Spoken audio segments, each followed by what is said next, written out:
अस्सलामुअलैकुम। तो जी जनाब, कैसे हैं आप सब। आज मैं आपके लिए लेकर आई हूँ सिंपल ट्राउज़र की कटिंग। बहुत आसान तरीके से मैं आपको इसकी कटिंग सिखाऊंगी। तो इसके लिए मैंने फैब्रिक को डबल फोल्ड करके रख लिया है। अच्छे से मैंने इसको आयरन करके ये देखें डबल फोल्ड कर लिया है। आप वाली साइड बंद होगी और यहाँ पे ये देखें, ये जो मेरी तरफ है ये ओपन साइड होगी। ये देखें, ये 4 पीस है। ये देखें, इस तरह से हमने इसको ना फोल्ड करके रख लिया है। अब इसके बाद मैं आपको इसकी टोटल लेंथ बता देती हूँ। तो लेंथ आपने अपने ट्राउज़र के हिसाब से ले लेनी है। तो यहाँ पे मैंने इसकी लेंथ ली है 41 इंच। ट्राउज़र की जितनी भी आपको तैयार लेंथ चाहिए होगी उससे आपने 5.5 इंच एक्स्ट्रा फैब्रिक रख लेना है, ठीक है। और यहाँ से ये देखिए, मैंने 1.5 इंच का निशान लगा के सीधी लाइन ड्रॉ कर ली है। तो इस बारे में मैं आपको आगे चल के बताऊंगी कि ये मैंने ऐसा क्यों किया है। और इसके बाद हमने 2 इंच नेफे के लिए इस तरह से निशान लगा लेना है, ठीक है। पहले आपने 1.5 इंच का निशान लगाकर सीधी लाइन ड्रॉ कर लेनी है। उसके बाद हमने नेफे के लिए 2 इंच का फैब्रिक इसमें अलग से ऐड करना है। तो ये नेफे के लिए मैंने निशान लगा लिया है, ठीक है। अच्छा, यहाँ से मैं 13 इंच का निशान लगा रही हूँ। अगर आप हेल्दी हैं तो आपने यहाँ से निशान 14 से 15 इंच का कर लेना है, ठीक है। तो ये आपने अपने हिप साइज़ लेके उससे आपने ये निशान लगा लेना है। तो यहाँ से भी मैंने नीचे की साइड पे 13 इंच का निशान लगा लिया है। ये ऊपर नेफे वाली साइड से भी मैंने 13 इंच का निशान लगाया और इस तरह नीचे की साइड पर भी 13 इंच का निशान लगा के इस तरह से सीधी लाइन ड्रॉ कर लेनी। इसमें मैं आपको कोई फार्मूला नहीं बता रही, बिल्कुल फ्री हैंड सिंपल सी मैं आपको इसकी कटिंग सिखाऊंगी। बिगनर्स भी बहुत आसानी से इससे बना लेंगे। लंबे चक्कर में आपको डालना ही नहीं है, बिल्कुल आसानी से आपने इसी तरह से कटिंग कर लेनी है जिस तरह से मैं आपको बता रही हूँ। अब ये देखिए, यहाँ से 13 इंच का निशान लगाने के बाद इस निशान को ऐसे मिला लेना है। और ये देखें, इस तरह से मिलाने के बाद ये देखें, ये एक बॉक्स बन जाएगा। अब इसके बाद हमने आसन का निशान लगाना है। उससे पहले एक बार मैं फिर आपको बताती हूँ। ऊपर से मैंने 13 इंच का निशान लगाया, फिर उसके बाद नीचे की साइड पे 13 इंच का निशान लगाया। सीधी लाइन ड्रॉ करने के बाद इस निशान को हमने इस तरह से मिला के बॉक्स बना लिया। अब यहाँ से मैंने 2.5 इंच का निशान लगा लिया है। 2.5 से 3 इंच का आपने बाहर की साइड पे निशान लगाने के बाद यहाँ से ये देखें, इस तरह से आसन का निशान लगा लेना है।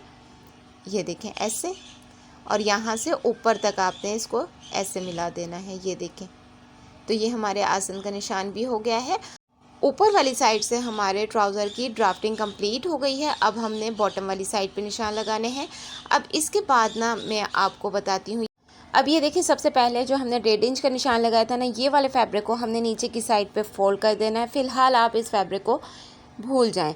अब ये देखें, 2 इंच हमने जो नेफे का निशान लगाया था, इससे नीचे हमने ट्राउज़र की टोटल लेंथ का निशान लगा लेना है। तो यहाँ पे ये देखें, ये मैंने टोटल लेंथ का निशान लगा लिया है। और इससे नीचे का जो फैब्रिक है वो हमारे पास एक्स्ट्रा मार्जिन है फोल्डिंग का, ठीक है।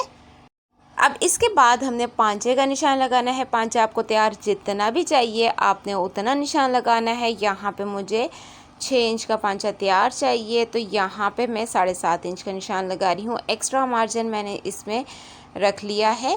तो यहाँ से ये देखें, ये जो निशान लगाया है इस निशान से इस निशान को मिलाकर ये देखें, हमने थोड़ी सी राउंड शेप दे देनी है। बहुत ज़्यादा हमने राउंड भी नहीं करनी। अगर आपके पास स्केल है तो आप उसको रख के भी कटिंग कर सकते हैं, लेकिन हर किसी के पास स्केल नहीं होते और यहाँ पे बिगनर्स अक्सर बहुत ज़्यादा राउंड कर देते हैं। तो ऊपर वाली साइड से आपने बहुत ज़्यादा राउंड नहीं करना। ये देखें, इस तरह से आपने निशान लगा लेना है। तो ये हमारे ट्राउज़र की ड्राफ्टिंग कंप्लीट हो गई है।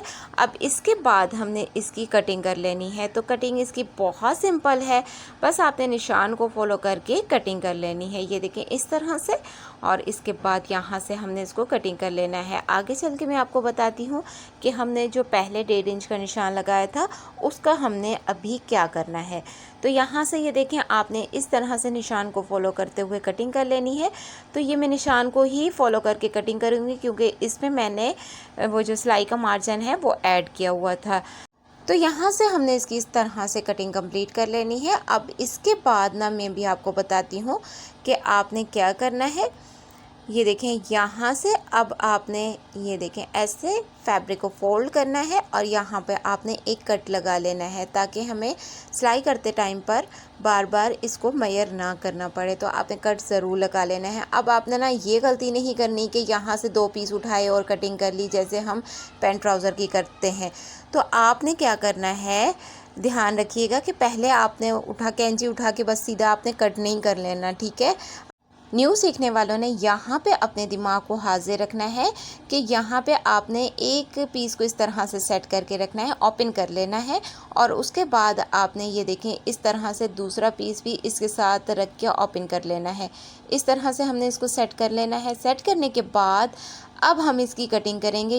न्यू सीखने वालों ने यहाँ पर भी अपने दिमाग को हाजिर रखना है। तो यहाँ पर आपने बहुत ध्यान से ये देखें, आपने ये देखें ये उल्टी साइड है और ये भी ट्राउज़र की उल्टी साइड है, ठीक है।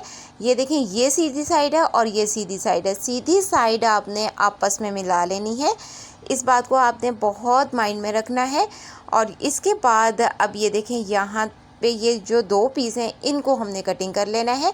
तो इनको कटिंग हमने इस तरह से करना है। ये देखें ये जो आसन वाली साइड है, ये देखें यहाँ से हमने इसको इस तरह से कट कर लेना है। ये देखें ऐसे, ये देखें इस तरह से हम इसको कटिंग करेंगे। आसन वाली साइड से हमने नीचे की तरफ को कटिंग करनी है 1.5 इंच और ये जो दूसरी साइड है यहाँ से ऊपर को होगी, ठीक है। आसन वाली साइड से आपने 1.5 इंच नीचे की तरफ को कटिंग करनी है, तिरछी कटिंग आपने कर लेनी है, ठीक है।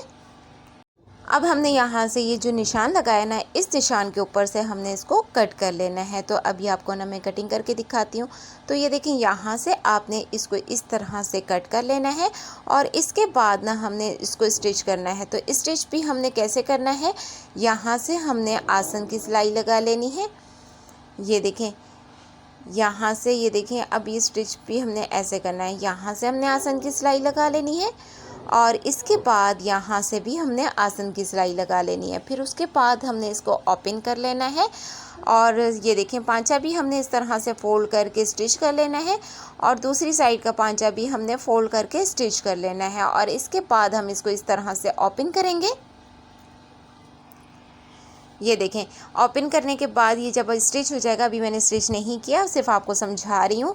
तो जब स्टिच कर लेंगे तो ओपन करेंगे। ओपन करने के बाद यहाँ से फिटिंग की सिलाई लगा लेंगे और यहाँ पे इलास्टिक डाल के हमारी ट्राउज़र की स्टिचिंग भी कंप्लीट हो जाएगी।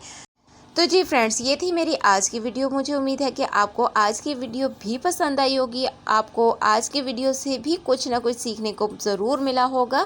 अगर आपने वीडियो से कुछ भी सीखा हो तो कमेंट में आपने मुझे ज़रूर बताना है। हमेशा की तरह यही कहूँगी कि अगर वीडियो को अभी तक लाइक नहीं किया तो लाइक करें, प्यारा सा कमेंट करें और वीडियो को शेयर करें और चैनल को सब्सक्राइब करें। मिलते हैं नेक्स्ट वीडियो में। अल्लाह हाफ़िज़।